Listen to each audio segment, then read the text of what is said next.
امریکی صدر نے غزہ امن بورڈ کا مستقل رکن بننے کے لیے $1 ارب فیس مقرر کر دی۔ غیر ملکی میڈیا کے مطابق ٹرمپ اب تک 60 ممالک کو بورڈ میں شمولیت کی دعوت دے چکے۔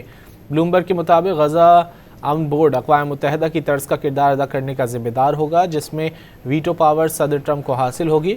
رائٹرز نے اپنی رپورٹ میں کہا کہ ٹرمپ انتظامیہ نے تقریباً 60 ممالک کو مسودہ چارٹر ارسال کیا ہے، جس کے تحت غزہ امن بورڈ کی رکنیت 3 سال سے زیادہ برقرار رکھنے کے خواہاں ممالک کو $1 ارب نقد ادا کرنے ہوں گے۔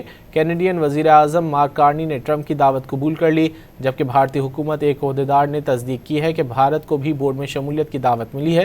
دوسری جانب اقوام متحدہ نے واضح کیا ہے کہ تمام ممالک میں غزہ امن بورڈ میں شامل ہونے کے لیے آزاد ہیں۔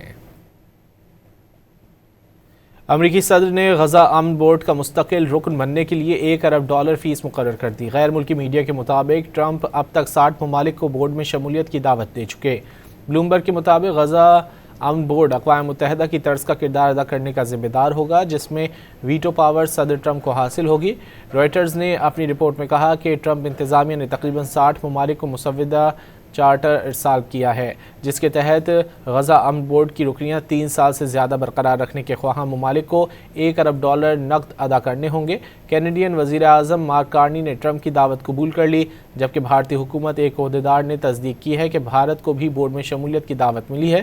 دوسری جانب اقوام متحدہ نے واضح کیا ہے کہ تمام ممالک میں غزہ امن بورڈ میں شامل ہونے کے لیے آزاد ہیں۔